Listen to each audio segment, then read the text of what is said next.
So in high school, we had an incredible music and theatre program. In fact, it was one of the top tier schools in Melbourne, Australia. And I'd done musical theatre for quite a few years, probably 5 or 6. And then one day after school, these 2 Italian brothers, the Morabito brothers, very, very, very Italian Catholic guys. Mark actually said, "James, you've got to come over and watch this movie after school. It's called Pulp Fiction. You'll love it." And I was like, "What? That culty film? Like, ugh, no way." One was No Country for Old Men, and the second one, which was probably the biggest inspiration for me, was Before the Devil Knows You're Dead. Ethan Hawke, Philip Seymour Hoffman. I watched those 2 films that night back to back, and the next day I went to school and I said to my drama teacher and a few other people, "I'm going to be a film actor." And they said, "What?"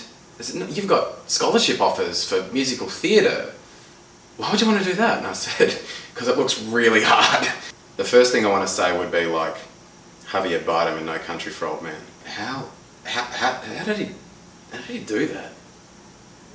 He scared the shit out of me, but he didn't even move a muscle.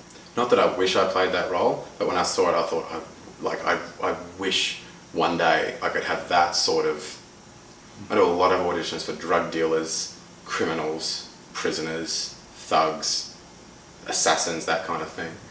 Simply, I go for these roles because they are challenging. I am not a violent person, I'm not an angry person. But when I'm presented with it, it's like I got into films because I loved villains. I'm a villain sympathiser. I was always that kid who cried when the bad guy got shot or locked up in jail at the end of Home Alone or something like that. I always sympathised with the bad guys.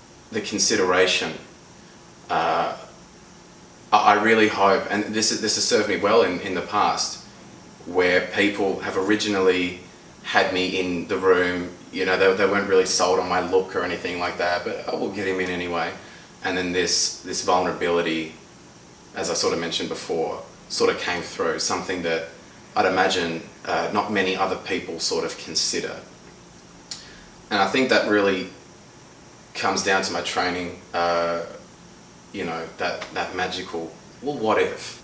Have a sense of humour, laugh at yourself, make a dickhead out of yourself. People find it funny, it's amusing, it's entertaining, and that's what your job is.